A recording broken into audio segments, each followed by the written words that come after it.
Welcome everyone to Sunday Forum at St. Luke's Church, downtown Atlanta. I am very, very happy today to be having a conversation with Neil Schemm, who is the Junior Warden of the Vestry of St. Luke's. He also chairs our Return to 435 committee, and we'll talk with you about that in just a minute. We're here together to announce one step that we are taking, a modest and healthy step to begin opening our church to people coming by and praying. So that's what we're going to do, and we'll talk a little bit more about his committee as well. But for right now, welcome, Neil. Thanks for joining me for this. Good to be with you, Ed. Thank you. So Neil, let's get on into it. All of us are really eager to get back into that beautiful church and to be able to be with one another to some degree, as long as it's safe and healthy. So can you, we'll get into talking about your committee in just a minute, but let's go ahead and talk about the plans as we have approved them, vetted them, and are working forward to enacting them. Well, our first step is to have time for prayer and meditation in the nave. Maybe a week ago, the diocese issued new guidelines that allowed us to actually go back into the nave with a limited number of people for a limited time.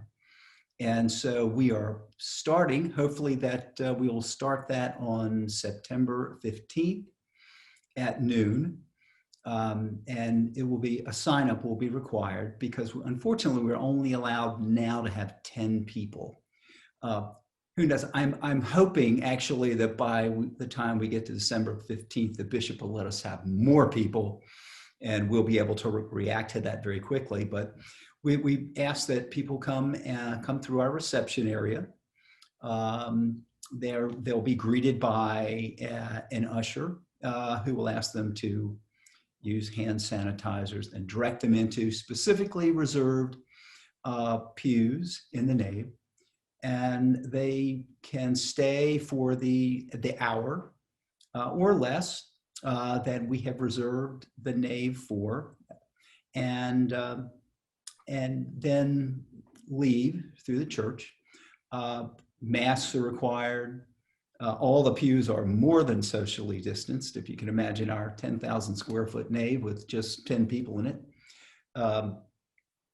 But I think, I know today, I'll just speak for myself, today was my first day in the nave since March 10th. And I was there with Michelle Jemmett and Brian Hummel, and we were doing a walkthrough of where all the signage would be, directional pieces. And I think just being able to go back into the nave, even if it's just for time for prayer, meditation, for 30 to 45 minutes or so, I think will be enriching. Yeah. And so we are going to be publishing more details about how you go sign up on the website, where you arrive, be sure to wear a mask and all that, the sort of thing, the things we've become used to doing now. Right. And so we're looking forward to getting that going. Now, that's sort of phase one as we re-enter, but the diocese is also allowing outdoor gatherings. So we can have outdoor gatherings throughout the day in our memorial garden, in the park. And we are working now on the specific protocols of how we get people into the garden, get them into the park, where they park. So it's all sorts of details like that. We've had to work through certain cleaning requirements that the CDC and the diocese adopting CDC requirements has provided to us. And so we have got a very large stash of masks for anyone who forgets their masks. We have the disinfectant products for the pews that are being used, so they can be safely reused sometime later. And of course, when we get, and hopefully we'll get to the point of doing this several times a day, that we'll clean the pews between each session, and then move people into different pews as we go along the day. We've been recruiting ushers, volunteers. We've had some of a good response, and so I'm actually, I wouldn't even say I'm cautiously optimistic. I'm very optimistic and looking forward to the start. And I will say I am going to be one of the first volunteer ushers greeting people just joyfully. Wonderful, wonderful. Well, I am going to be one of the first volunteer clergy to be at the exit, and it's just so that I can greet people after they've had that experience of prayer. So many of us are eager. So today was the first, we're obviously taping this before it airs, and today was the first day you were in the nave since March 10, is that correct? Yes, that's correct. So how was it? Well, it looked just the same, Right. except for all the technology around that allows us to live stream. Yes. As we walked down the center aisle, Brian was saying, "I have to show you something back here." And of course, it was the whole online, the video streaming of our singer that stands in the narthex. And when we do have the personal prayer time, that will still be sitting there. Everyone will see it. Good. And, you know, I think it's just a great testament to our technological resources. Yeah. We have been able to pull that off. But Yeah. I have to say, it was, I tried not to cry. I didn't. I steeled myself. I'm so with you, Neil. Keep going. Keep going. But it was just, what a relief. What a relief to be back here. What a comfort. Yeah. And as you know, Bobby Mays and I have done these stained glass window tours over the year, and I hadn't seen those windows since March 10th. Right. And just to be able to stand there and just gaze back and forth. Yeah. Of all those beautiful windows that tell the story of the life of Christ. It was a good morning. Good deal. I'm so grateful for you. Before we talk about you and your committee, I do want to underscore something, and that is the details of both of these ways of gathering, the coming by and praying and meditating in the room, and also gathering outside, still with small numbers and with mitigating factors. All of the details of that are going to appear both either in the shepherd's voice or the shepherd's notes or in the announcements on Sunday. Yes. So don't start calling and registering right now. That's true. Yeah. Michelle Gemin is still working on the registration system. Very good. And I just want to underscore that the registration system helps us with contact tracing. Yes. Just in case you take it from there, please. But, well, we will be setting up. We'll know who is in the room and outside at any particular time, and in fact, actually where you're sitting, who you're sitting near, so that if something does develop, if there is a case, and we have to go through contact tracing, we'll have all the information, and we'll be able to follow up with it very quickly. Good.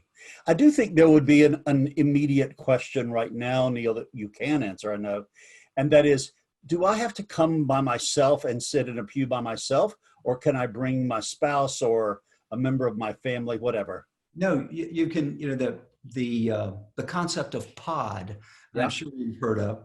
It's, family, people that you're currently interacting with on a close basis, your husband, wife, partner, children, and you could all come and sit in the same pew. Excellent. I think it's going to be very, very moving. I'm actually quite moved right now, just imagining being in there with others. Because when I'm in the room, I'm there by myself or with Matt Brown, and I imagine everybody in their conventional real estate, because everybody kind of has a place that they like to sit. And so I have an imagination of where you and your wife Sharon are sitting, and et cetera, et cetera. So it's really going to be wonderful. We are embodied people, and the incarnation is central to our Christian faith, that God became embodied. And I love the fact that we're yearning to get our bodies back together, and that we are taking our time, being very careful doing that. So that leads me to ask you questions about your committee. The vestry early on decided that it would really be wonderful for us to have a committee overseeing our compliance with the CDC regulations, the diocesan regulations, the city and the governor regulations. And the vestry in its wisdom asked Neil Schemm, who is an amazing legal mind and attorney, to gather together some people, both in staff in the parish and including public health officials. So will you tell us about the nature of your committee, how you constituted it, who's on it, and what you do when you gather us together for meetings? Well, yeah, let me talk. We have people from the public health sector. We have 2 CDC epidemiologists who are members of St. Luke's, Ashley Folks and Jenny Malucky. We have 2 physicians, one Ashley Orr, who is an emergency physician, Piedmont. Typically consulting with Ashley via email, since he is now working in a Piedmont emergency facility in LaGrange. And then Lisa Boswell, who is a psychiatrist, and I have to say, very, very helpful, giving us the feedback that she is getting from the community and sort of filtering it through her professional lens. And then, of course, we have Pat Brumball, our chancellor, Jimmy Cushman, who I think manages like 44 property centers and had a great deal of experience in getting his tenants back to their business in the era of COVID. And then Elizabeth Shales Caffey, our clergy representative. And then we have Michelle Jemmett, Michelle Jemmett, Brian Hummel, and Elizabeth Moore of our staff, who are all very important, because we come up with great ideas and great suggestions, but those are the folks that really have to make it work on the ground. Yeah. And they're doing a great job. Our walkthrough today was really granular as to where are we going to place the exit signs, the directional arrows, all these requirements that both the diocese and the CDC have set out. So we think we're going to be well prepared, and it'll be one thing that I'm really confident in is it will be a very safe experience. Yeah. I think it's going to be a really beautiful kind of, I'm calling it a mystical mixture of safety and devotion. I think it's going to mean so much to the spiritual life of people who can come. And then we'll be letting people know about meetings and gatherings, even for morning prayer, maybe even evening prayer services later down the road, but pretty soon, right? Yes, pretty soon. Well, and in terms of other gatherings, not even prayer service gatherings, we have already had requests to reserve the garden for groups of 10 or less for an EFM meeting, for example. Yes. And I suspect they will be coming more and more frequently. So, Neil, the next question is the future. Everybody's interested in the future. When are we going to be able to do what? When are we going to return to normalcy? What is that going to look like? And I know that you don't have a crystal ball, and you are definitely a sage, but you don't know how to predict the future. So do respond to us maybe with a process answer about how you and the committee are going to be dealing with the question I just posed to you. Well, I think our committee will continue to propose to the diocese methods for distribution of communion, because that is, I mean, there's clearly a longing for communion in our parish. So we're going to continue pressing for that in a safe way. And as you know, we have made a proposal for that, and we're hoping we get something positive back, but we don't know. I do think ultimately, and I'm not sure that it's going to be that far in the future, is that we'll get increased numbers per event. I mean, of course, that is all provided that we have a decrease in cases, decrease in positivity, decrease in hospitalization. As the bishop said, it's all data driven. Yeah. And we're starting in the right direction now. It's just unfortunate we're starting from a very high level. Right. And then I think we'll go into a next in-person phase where there is a communion, is a Eucharist service with very small numbers, with very controlled distribution of Eucharist. I mean, I've seen one example of a church in New York who has opened, and people line up 6 feet apart. They approach the lay Eucharistic ministers. They take a consecrated wafer and then step away so they can lower their mask and consume the wafer. I think that's probably after some sort of, I hate to say communion to go, because that's not what it is. Right. Some way to have a distribution of previously consecrated wafers, which could be taken by someone, for example, who had been praying in the nave, could take one on the way out as they're greeted by a lay Eucharistic minister saying, in the body of Christ, the bread of heaven. But I think that would be like phase 2. And then I'll call it the New York model, which is far more like we normally see it. Right. And then, the future beyond that is, I am not Nostradamus. I couldn't begin to tell you when we're going to get back to the way we used to be. Yeah, I hear you. Well, I'm so grateful to you, Neil. You are so careful and read all of these documents. God bless you, with a legal eagle eye. And I'm deeply grateful to you. And at the same time, you're ready to lead us into innovations and proposals to the diocese, and let's keep moving forward. So thank you, my friend, and thank you for this little time today. Been my pleasure, and it has been a challenge. I love the way you put that. Well, you've greeted the challenge with great joy and cheer, and God loves a cheerful, challenged person.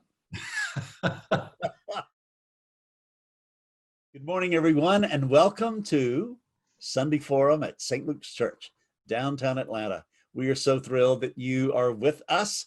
We are going to have a wonderful and exciting, energetic 45-minute conversation with some of my favorite people in the whole world, my colleagues who are going to be talking with you about new programming for the fall, also about the changes in what they've been doing throughout the summer because of this pandemic. The idea is to inform you, get you excited, and also for those of you who may not know absolutely everybody on staff, to get some kind of sense of who they are. Now, the first thing I'm going to do is simply introduce everybody by order of appearance on the staff. And then once everybody's introduced and you know what their title and portfolio are, then we'll go back and talk about their programming areas and ministries for the fall. So the first person is the Reverend Elizabeth Showles Caffey. She's the Senior Associate Rector for Education and Liturgy. That may not be exactly legally the way it appears, but that covers her thing. So welcome, Elizabeth. Glad you're here. Thank you. I'm happy and excited to talk about this fall. Oh, that's wonderful. And then second in order of appearance is the Reverend Horace Griffin, who is Associate Rector for Pastoral Care and Outreach, or Community Ministries, and he'll get me precise on that. But the idea is he oversees all of our outreach and also our pastoral care. Welcome, Horace. I love it. Horace is going to have to unmute himself. Horace, you're muted. This happens, everybody. Which Okay. I don't like to mute for that reason. Thank you, Ed. I am the senior associate for pastoral care and community ministries. There you go. Thank you very much. You're welcome. Welcome, everybody, to our life. I am imprecise, and everybody on my staff is precise. So you've just seen that. Now, the next person who came on staff, who's on the screen, is Liz Beal-Kidd. And I want to tell you that this was a very special moment in the history of St. Luke's and in my being the interim rector, because we were going to hire one person. And while we were in the process, we said, oh, no, we need to hire two people. And so Liz Beal-Kidd is the director of Children, Youth, and Families Ministries, and she has another full-time minister who is on her staff. Hey, Liz. Hey, Did I get that right? Be here. Did I get Yes. that right? Hey. Yes. And then, certainly not least, even though he is the newest colleague on the staff who's on this forum today, is Matthew Brown, our director of music, who has had an amazing journey coming on. His first Sunday was in early February, and he got 6 Sundays, if that much. And then we had to go virtual and go home and all that kind of stuff. And he has been such a flexible professional champion. Matthew, thank you for being here. Glad to be here, Ed. Looking forward to this. This is gonna be fun. So everybody, what we want you to know are some of the exciting things that we have planned for the fall. And Elizabeth is going to start off. So Elizabeth, it's yours, please. Awesome. Great. Well, I'm going to start by talking about education. So on Sundays, starting on Rally Day, which is September 13th, we are going to have our forums in the morning, immediately after 10 o'clock church, so about 11:15. And then on Sunday evenings, we're going to start to delve into our Going Deep classes. So Sunday evenings, we'll have the Sunday paper is going to reprise, and Jonathan Seri is going to be leading that. And that'll be throughout September. And you can join by a Zoom link that we'll make available to you. We also have Martha Eskew, who has offered to lead a class on exploring the contemplative attitude. And this class is kind of, this offering has come to us because of a really intentional time, Ed, that I think you can talk a little bit more about, of this group that practiced discernment together over the summer around 3 different areas: pray, serve, learn, act. There we go. And this was from the group that spent some intentional time together around prayer.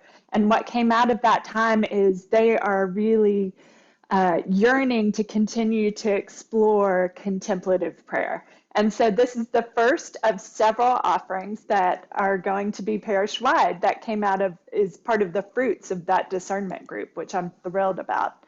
And then Tony Johns is going to be leading us in a Bible study on the book of Revelation. That's what he gets for making a joke in staff meeting. And then I got all excited and I was like, yes, let's do it.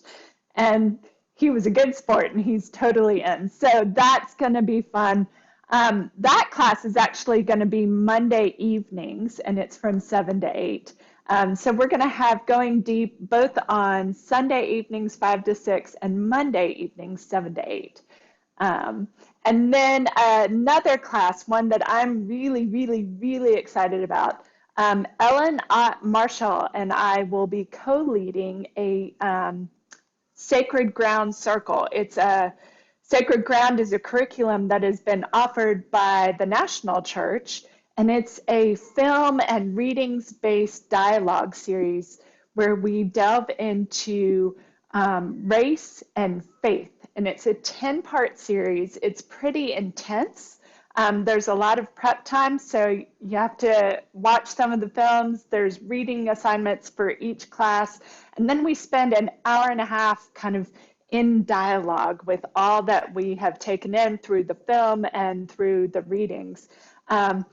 And so I'm so excited about that. That is going to be limited registration, only 14 people, but we can start a new group if there's more energy around it. So really, really excited to get going on that. That's wonderful. Now, are you going to say some more about education and then go to liturgy, or do you want us to go to another person and come back to you for liturgy? What do you think, Elizabeth? Oh, you know what? I left out things in education. Ah. Our EFM groups are starting back up on both Monday night and Tuesday mornings. And Horace Griffin and I will resume leading Wednesday Bible studies. It will be noon to 1 on Wednesdays, starting Rally Week. So that would be what, the 15th, 16th, whatever Right. that Wednesday is. Yeah. So we'll continue with that as well. The 16th. Beautiful. Yeah. Yeah. I'm happy to circle back around to liturgy. Okay. Why don't we, just for the sake of a different voice for right now, let's go to Horace. Horace, what are you excited about this fall? Sure. Well, I am excited. I'm going to start pastoral care in community ministries are my areas. So let me start with pastoral care. Some of you know that we did the COVID-19 grief support groups this past summer, or I guess we're still in summer. And now we're moving into, on September 15th, I'm excited that we're broadening that to include grief around death. And we've had several parishioners who've lost family members in this time that we haven't been able to gather. Some are still waiting for funerals or memorial services. So I thought, along with Meg Moy, who's a therapist in our parish, will be co-leading that with me, that it's a good time to allow to check in with parishioners through a Zoom and talk with them about what this time of grief is like for them as they go through the grief work, ways that I can, as a pastoral care priest, be supportive along with the therapy skills of Meg Moy. So I'm really excited that we're going to be able to attend to some of our parishioners who are dealing with grief in this very difficult time. So that's one pastoral care group that I'm excited about.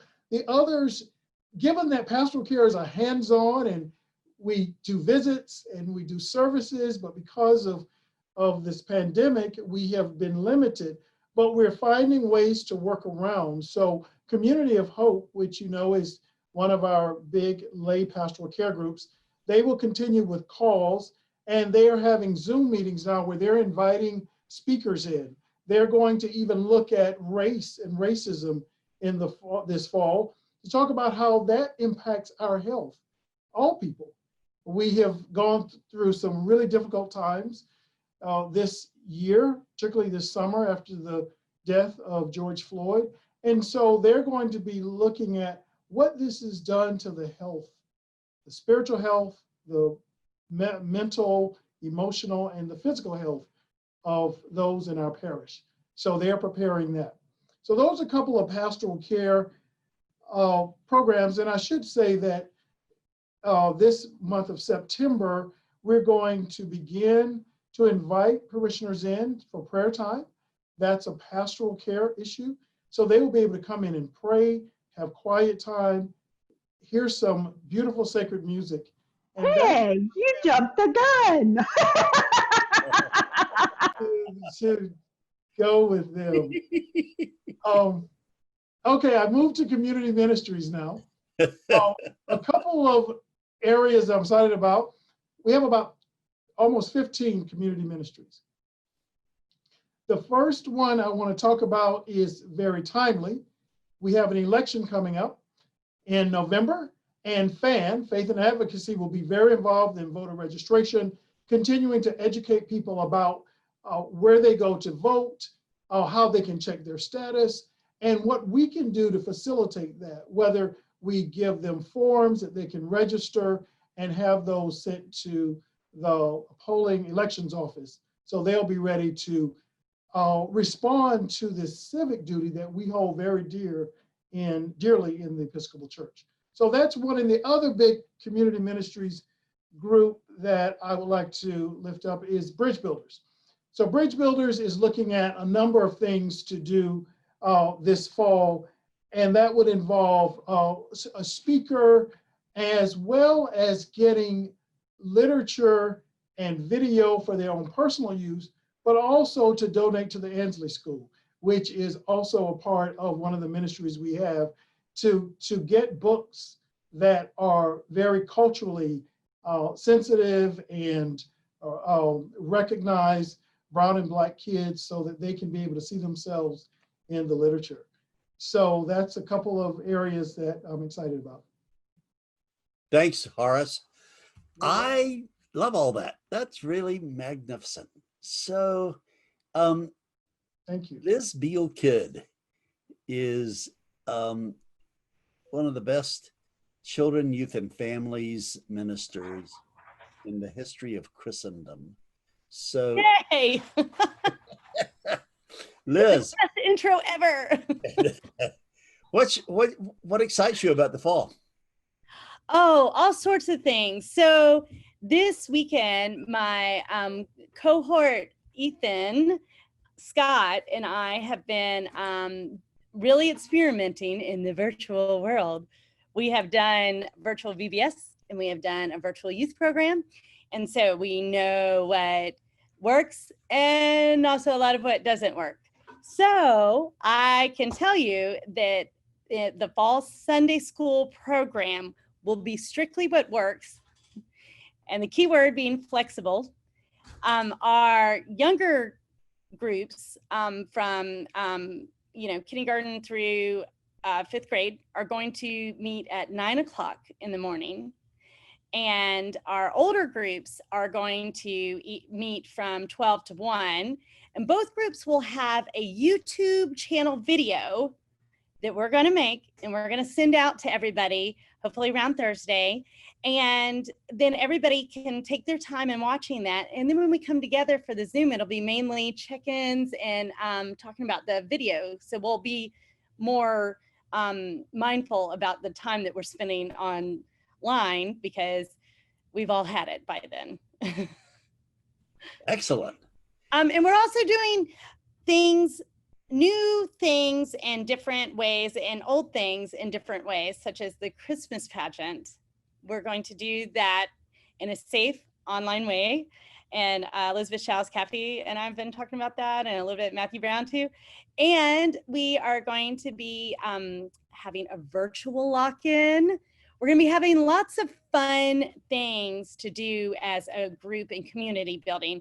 But really, our Sunday school hour for the youth group is really not Sunday school. That's not a good word for it. It's going to be youth group in that hour. That we're just doing things different. We're just figuring it out as we go along. And I do know that you are staying in touch with our Return to 435 committee. Yes. About how you could do some gatherings outside. And as soon as you're able to announce that, you're going to be announcing that. I am chomping at the bit to announce that, but I won't. But and also kind of a little bit, another thing is everybody on the screen has been working about having a parent retreat where we can talk about some of navigating all of this. And we're going to be doing some parent Christian ed developments, like a one and done kind of thing once a month at least coming up too, because we're all needing help to navigate this. Absolutely. I just want to comment that your virtual VBS was so very creative, and people at other churches were using it for their vacation Bible school. Isn't that great? I love the fact it's that just so fun. And really, Ethan, my cohort, is very creative like that, and so we had so much fun doing it. We were pirates for a week. I love it. And are they still available by the way? Yeah. They are. So Yeah. you can go to our website and go to the Children, Youth, and Family section and go to Vacation Bible School. Yes, and all of the little video. It's even easier. The little videos are all dotted down for you, and you can hear Ethan's songs and my stories and all sorts of things on there.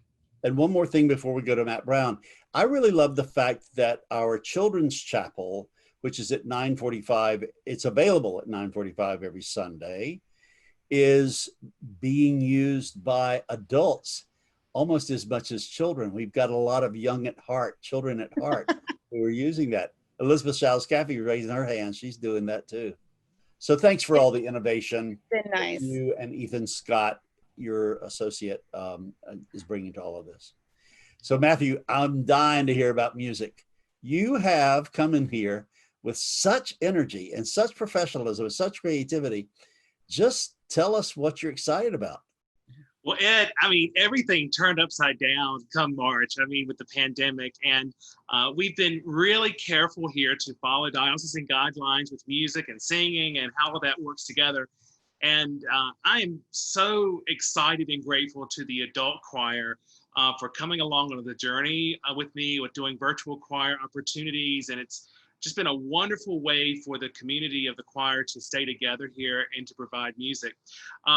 One thing that I'm really, really excited about is that the parish is going to receive this great brochure in the mail next week outlining our inaugural Music at St. Luke series.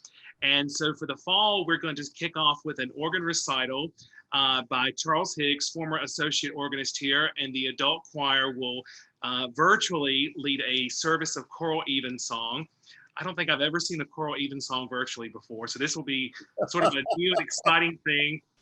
And then in November for All Saints Day, I will feature the Austin Memorial Organ in our church, which is so beautiful, with a concert titled Litanies, Music for Remembrance, all French organ music.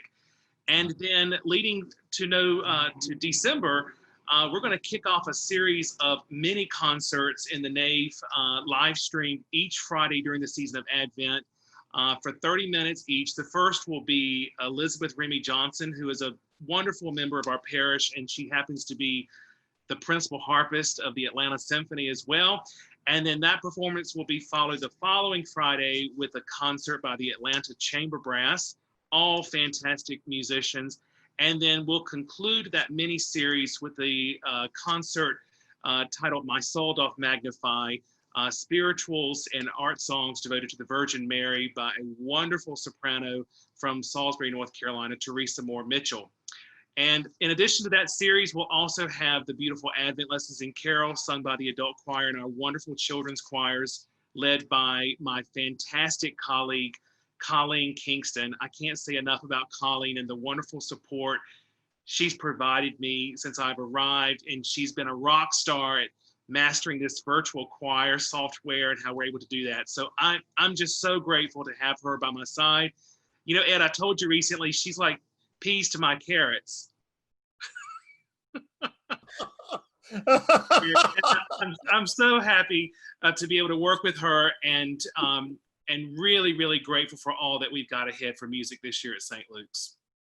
Thanks, Matt. I tell you, you've heard me say what I'm about to say a million times, but every week somebody writes me or texts me or calls me and talks about how they've been moved to tears by our virtual choir. Everybody was so hungry to see our choir members together and also to hear them singing, and you and Colleen have pulled it off. It is really, really, really, really deeply moving. Thank you. You know, it's sort of a scary thing because it's not what a choir usually is. And so you're individually recording yourselves and then submitted it from your own home, and then it's layered on top of each other. And so it's really this completely foreign way of doing choir, but the choir's been fearless in tackling this, and I'm really just so grateful for them. Well, it really means a lot to the community. And it also, I think, means a lot to the visitors to our website. So thank you, Matt. You've had to pivot so much as a brand new person on our staff, and you've done it with grace, and we're really, really grateful. Thank you. Thanks, Ed. Now we can come back to this, but we don't want to miss our liturgy. And Elizabeth Show's Cafe puts together some of the most meaningful and appropriate and compelling and poetic liturgies. She's just got, she's a genius at it. So thanks for that work. And tell us a little bit about what you're excited about in terms of liturgy this fall. Okay, so, well, first off, we've been doing online, not evensong. That would be Matt's category. We've been doing online Compline and noonday prayers, and have been supported by some great parishioners who jumped in for the summer to give Horace and I an opportunity to focus on some other areas so that we could get all ready for this fall. And we so appreciate them. But as Horace was saying, as a pastoral response to the community, I just couldn't help myself. I know you couldn't. You spilled the beans. We are going to be having a time of prayer in the church. We are starting that on Tuesday and Thursday of the week of the 13th. So that would be Tuesday the 15th and Thursday the 17th. And it'll be during the lunch hour. So it's noon to 1. You're going to have to register to come and participate in that. And we anticipate offering more. But initially, we're starting with 2 different days that we will be opening up the church for a time of prayer. We can come in for an hour. We're limited to 8 people or less. We're going to have ushers there. We're doing it as safely as possible, one-way traffic flow. There's been a whole committee and our wonderful medical advisors who have helped us think through and talk through how to offer this in a safe manner. So we're really excited to be able to be in a place where we can offer that to folks. We are also going to try and begin offering some times for people to gather outdoors in some of our outdoor spaces and have prayer together as well. And that, again, all of these things we have to register for online because we have to be able to contact trace, all that sort of stuff. And we really have to limit the numbers. But we're really excited to see y'all face to face with your masks on. But to see people and be together and say prayers and have that spirit flowing around us where 2 or 3 are gathered, or 8 or 9 or 10. Right? Exactly. And then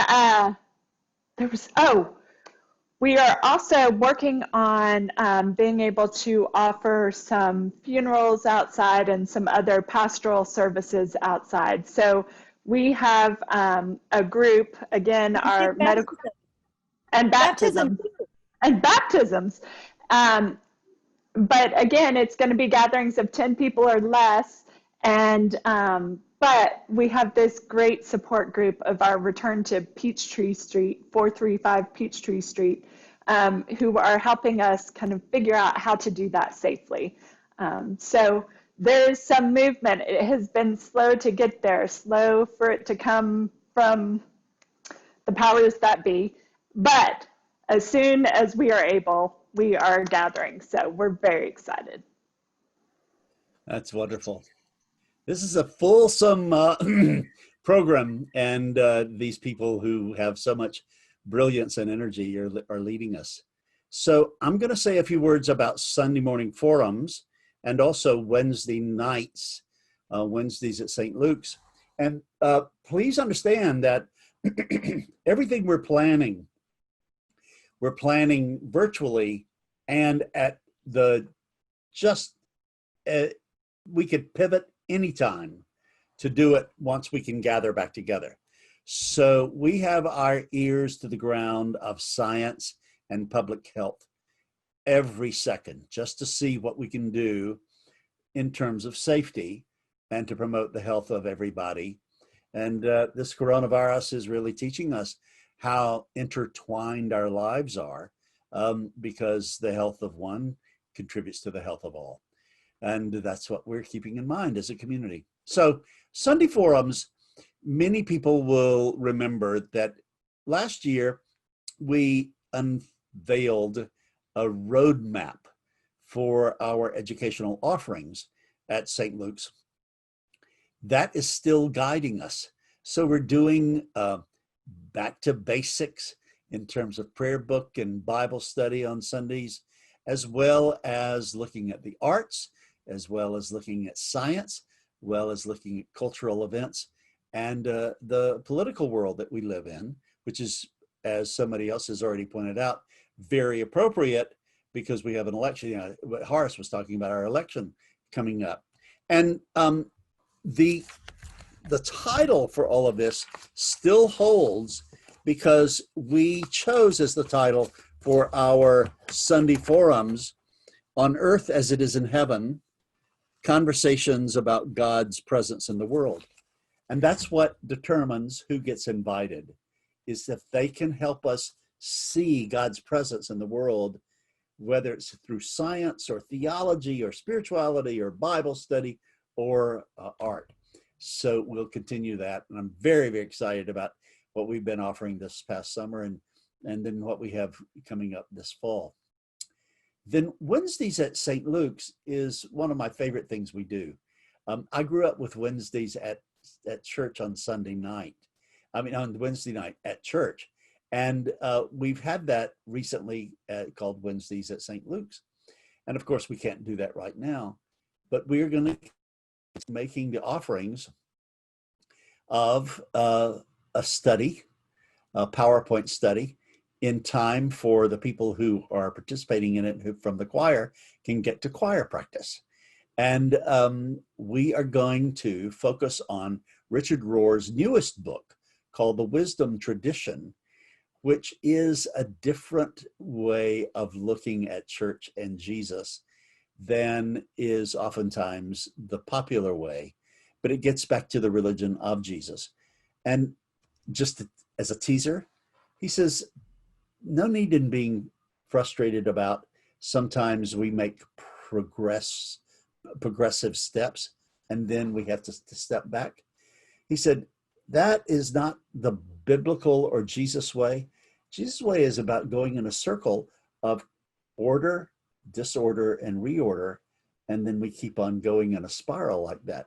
So we're going to unpack that and then be bringing in the wisdom of other theologians and spiritual leaders who are really reflecting beautifully on the pandemic and what's going on with it. That will continue to be via Zoom. And as soon as we can gather, we'll simply get back into the parish hall and the St. Luke's room and continue that way. And all you have to do is send us a note that you want to be involved and we'll send you a Zoom link. Now, what else needs to be said, my friends? Unmute and tell me anything that's come up. Matthew, did you talk about how you're doing choir practice these days? Yeah, so what we've done, Ed, is we've divided the choir into two groups. So I'm rehearsing the sopranos and tenors in one session for 30 minutes on Zoom calls. And everyone, when they arrive, is muted on that call. So I can't hear what they're singing or doing, but I'm coaching them as if I'm thinking in my head what I need to be saying to them to get their sound just right and correcting vowels and things. And then the second session, I have a 10-minute break, and then we have the altos and basses. are on for 30 minutes. And starting after Labor Day, Colleen is going to be doing virtual rehearsals with our children and youth choir. So they too are going to be joining in the fun. And I just can't wait to see them. Exciting. I am very, very excited about the children and youth choirs. So what else? Can I Yes, add one yes, thing? please. I just want to really, really, really encourage everybody to register.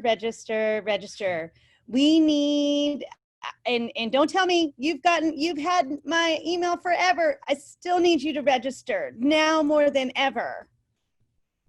Way to go, Liz. That does not keep anybody from participating. We just ask you to register. No, but you're going to get the stink eye from me if you don't register. Got I think that's fair. Okay. All right. Anybody have anything else to offer about getting ready for the fall? All right. I think we've done it. So thank you all for being with me. And I don't know if you hear the thunderstorm in my background, but it's raining cats and dogs here in Birmingham, Alabama. Welcome to Zoom. And we are really, really grateful that you have been with us. And see you next Sunday.